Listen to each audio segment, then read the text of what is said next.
እንደ አውሮፓውያን አቆጣጠር በ1930ዎቹ መጀመሪያ ለህግና ለህብረተሰብ ጠንቅ የሆኑ ከባድ ወንጀለኞች የሚታሰሩበት ሰው ከሚኖርበት አካባቢ ተነጥሎ በደሴት ላይ የተገነባ ሊያመልጡት መሞከር ይቅርና ለማሰብ እንኳን የሚያስቸግር የዓለማችን አስቸጋሪ እስር ቤት ሳን ፍራንሲስኮ ቤይ ተገነባ። ሰዎች ህግ ቢጥሱ እስር ቤት ይቀጣሉ፣ የእስር ቤት ህግ ቢጥሱ በአልካትራዝ ይቀጣሉ የተባለለት እጅግ አስፈሪ እስር ቤት ነው አልካትራዝ። የእስር ቤቱ ጠባቂዎች አልሞ የማይስቱ የስናይፐር ባለሟሎች ሲሆኑ ሰው ይቅርና አይጥ ከርቀት የሚጥሉ ናቸው። እነዚህ አልሞ ተኳሾች በእስር ቤቱ ዙሪያ በተገነቡ ቁመታቸው ከ6 ሜትር በሚበልጡ ማማዎች ላይ 24ቱንም ሰዓት በመቀያየር ይጠብቃሉ። ከዚህ በተጨማሪ የአልካትራዝ አስቸጋሪነት እስር ቤቱ በደሴት ተነጥሎ መሰራቱ ሰው ማምለጥ ቢችልም በዙሪያው ባሉ ገደሎች ቢወድቅ አጥንት እንኳን የማይለቀምበት የቋጥኝ ክምር አለበት። እርሱን እንኳን ዘይዶ ማለፍ ቢችልም ሐይቁ በሻርኮች የተሞላ ነው። ሻርኩን እንኳን ማምለጥ ቢችል የሐይቁ ማዕበል ለመዋኘት በጣም አስቸጋሪ ነው። ታዲያ ፍራንክ ሞሪስ እና ወንድማማቾቹ ጆን እና ክላረንስ አንግሊን ይህን የማይደፍረውን ደፍረዋል። እነዚህ ግለሰቦች ከእስር ቤት የማምለጥ ብዙ ታሪክ ያላቸው ሰዎች ናቸው።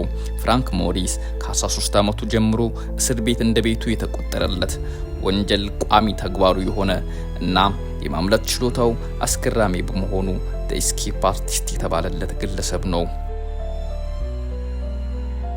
ወንድማማቾቹ ጆን እና ክላረንስ ከፍሎሪዳ አካባቢ የመጡ ቋሚ የወንጀል ተሰላፊዎች የሆኑና በኦሃዮ የሚገኘውን ባንክ በውሸት አሻንጉሊት መሳሪያ መዝረፍ የቻሉ አደገኛ ወንጀለኞች ናቸው። እነዚህ ወንድማማቾች ታዲያ ከሊቨንወርዝ እስር ቤት የማምለጥ ሙከራ ሲያደርጉ በመያዛቸው ነበር ወደ አልካትራዝ የተላኩት። በአልካትራዝ እስር ቤት ውስጥ አለን ዌስት የተባለ እስረኛ አግኝቶ የማምለጥ እቅድ ማውጣት ጀመሩ። የእቅዱም ዋና ቀያሽ አለን ዌስት ነበር። በእቅዳቸውም የመጀመሪያው ግብ ከትንሹ የእስር ቤት ክፍላቸው በመውጣት የእስር ቤት የጥገና ክፍል መድረስ ነበር። የማምለጥ ስራቸውን ለመጀመር ጥናት በሚያደርጉበት ጊዜ የእስር ቤቱን ደካማ ጎን ማወቅ ቻሉ። ደካማ ጎኑም በክፍላቸው የሚገኘው የአየር ማቀዝቀዣ ቱቦ ነበር። ወደ ቱቦ ለመግባት የቱቦ ጫፍ ያለበትን ግድግዳ በመቆፈር ማስፋት፣ ይህንንም ቁፋሮ ማታ ማታ ለወራት በማንኪያና በትናንሽ ስለታማ ነገሮች ማድረግ ጀመሩ። ይህንንም የቁፋሮ ስራ በምሽት ያከናውኑ ነበር። በቁፋሮ ምክንያት እየሰፋ የመጣው ቀዳዳን ለመሸፈን አለን ዌስት ከሚሰራበት የእስር ቤት ስራ ቦታ አረንጓዴ ቀለም በማምጣት የቀዳዳውን ዙሪያ በጥሩ ሁኔታ በመቀባት አጠራጣሪ ነገር እንዳይኖር ማድረግ ቻሉ።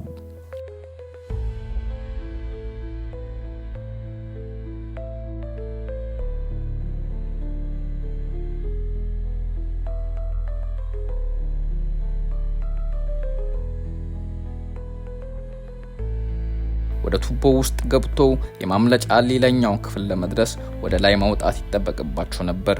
ሞሪስ እና የአንግሊን ወንድማማቾች ከክፍላቸው የአየር ማቀዝቀዣ ቱቦ ውስጥ ገብተው ወደ ላይ መውጣት ቢችሉም የቱቦ ጫፍ በከባድ ብሎን ታስሮ ነበርና ያንን ከባድ ብሎን ለመፍታት ከሳምንት በላይ ጊዜ ወሰደባቸው።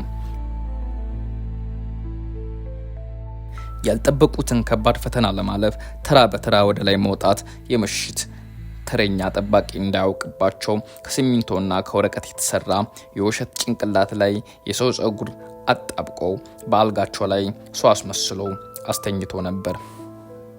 በዚህ ሁሉ መሃል ደግሞ ከእስር ቤቱ ሲወጡ የሚገጥማቸው ውሃ ለመሻገር ከዝናብ ኮት የተሰፋ ተንሳፋፊ ጀልባ እየሰፉ ነበር። ለመቅዘፊያነት እንዲሆናቸው ደግሞ በእስር ቤት የተገኙትን ቁርጥራጭ እንጨቶችና ኮምፖርሳቶችን አበጅቶ ነበር። የማምለጫው ቀንም እንደ አውሮፓውያን አቆጣጠር ሰኔ 11 1962 እንዲሆን ተወሰነ። ፍራንክ ሞሪስ እና የአንግሊን ወንድማማቾች በተወሰነው ዕለት በምሽት ከክፍላቸው መውጣት ቻሉ።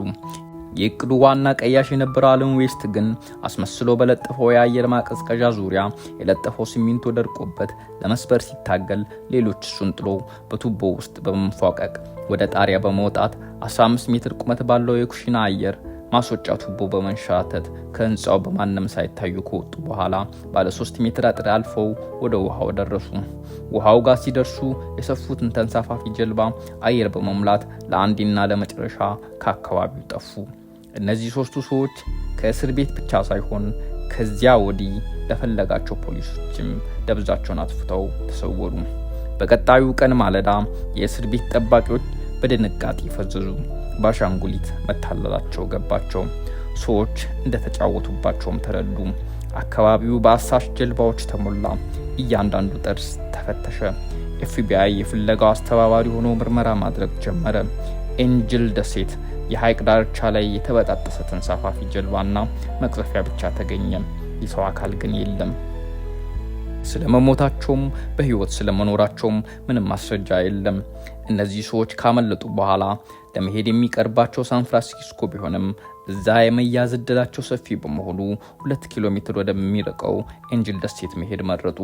በ1962 የተፈጸመውን የማምለጥ ምርመራ መዝገብ ከ17 ዓመት በኋላ ኤፍቢአይ በ1979 ዘጋው። ምርመራውንም ለመዝጋት በኤፍቢአይ የተሰጠው መላምት 3 ሰዎች ለማምለጥ በሚሞክሩበት ጊዜ ሰጥመው ይሆናል የሚል ነበር። ነገር ግን ምርመራውን ከኤፍቢአይ የተረከበው የዩኤስ ማርሻል ሰርቪስ ምርመራውን ሙሉ በሙሉ ሳይዘጋው ይዞት ቆይቶ ነበር። ከዚያም በኋላ እስከ 2003 ድረስ ጉዳዩ ተረስቶ ነበር። ከዕለታት በአንዱ ቀን ግን የዩኤስ ማርሻል ማይክል ዳይክ ፋይል ሲያገላብጥ አንዳች አጠራጣሪ ነገር ያገኛል። እነ ፍራንክ ሞሪስ ባመለጡበት ተመሳሳይ ቀን በሜሪን ካውንቲ የተሰረቀ መኪናና 3 አጠራጣሪ ሰዎች መታየታቸው በአይን ምስክር እንደተገለጸ የሚያስረዳ የፖሊስ ሪፖርት ማየት ቻለ። በተጨማሪም ከሜሪን ካውንቲ ብዙ ሳይርቅ ሰዎች እንደታዩ የሚገልጽ ሌላ የፖሊስ ሪፖርት ተገኘ። የትኛውም አይነት ምርመራና ክትትል ቢደረግም ሞሪስና የአንግሊን ወንድማማቾች ደብዛቸውን አጥፍተው የወፍ ሽታ ሆነዋል።